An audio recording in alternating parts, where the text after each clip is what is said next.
U današnjem video zapisu ćete saznati određeni broj biljaka koji imaju nevjerojatan utjecaj na liječenje problema sa samim alergijama. Ovo je sada negdje otprilike 5. 6. mjesec kada veliki broj osoba ima problema sa alergijama, a moje današnje informacije će vam značajno pomoći. Alergije su preosjetljivost imunološkog sustava na tvari iz okoliša, alergene, poput peludi, prašine, hrane i drugih iritanasa. Simptomi mogu biti kihanje, curenje nosa, svrbež, suzne oči, osip i čak i poteškoće sa disanjem.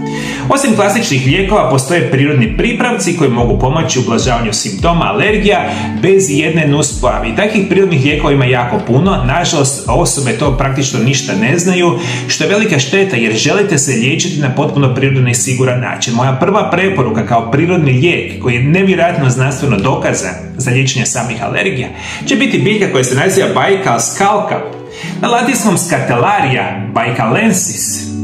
Baikal Scalpa je tradicionalna biljka koja je korištena u kineskoj medicini zbog snažnih protuupalnih i antialergijskih svojstava.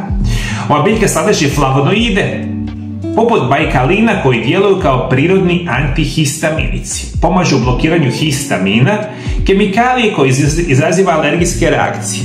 Kako koristiti? Ekstrakt Baikal Scalpa često se dostupan u obliku kapsula ili tinktura. Preporučuje se konzultirati sa liječnikom ili zdravstvenim stručnjakom radi pravilne doze. Možemo reći da smanjuje upalu, iritaciju sluznice i što olakšava simptome poput kihanja, svrbeža i samih problema sa gornjim dišnim putevima. Moji dragi gledatelji, ja specijalno ovo vama svima radim jer znam da su ovi prirodni lijekovi vama dostupni. Iako vi njih za nikada niste čuli, vi njih danas imate kupiti u dućanima zdrave hrane specijalno putem interneta. I ovaj Baikal Scalpa možete super kupiti i u čajevima i kapsulama, tinkturama, kako god, na internetskim dućanima zdrave hrane. I ukoliko vam je stalo do prirodnog liječenja samih alergija, ovo je jedna od biljaka koju itekako želite iskoristiti. Moja druga preporuka će biti biljka koja se naziva obični trputac, na latinskom Plantango major. Obični trputac je lako dostupna biljka koja se stoljećima koristi za razne zdravstvene tegobe, uključujući i alergijske reakcije. Možemo reći da obični trputac ima protuupalno, antibakterijsko i antihistaminičko djelovanje. Koristite ga kao oblik čaj u obliku trpuca koji može pomoći kod alergijskih reakcija i upale grla. Listovi se mogu žvakati ili koristiti kao oblog na koži kod svrbežnih osipa.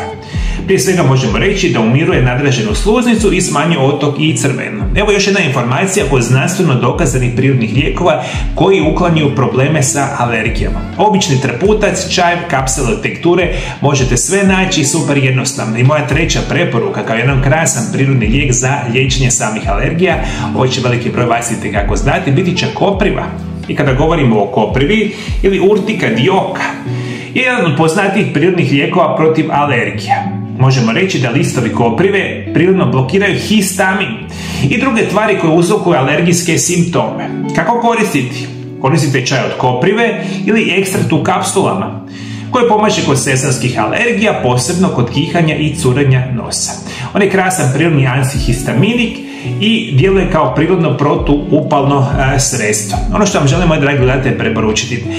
Nažalost, kada krenete jednog dana putem kemijskih sintetskih lijekova u liječenju samih alergija, vi to nikada nećete moći liječiti. Ja vam to najbolje znam jer imam sina koji sad ima 12 godina i koji je alergičan praktično svoje prve godine. I nikada u životu nije koristio kemijske sintetske lijekove, osim u malim količinama kada je bio jako mali.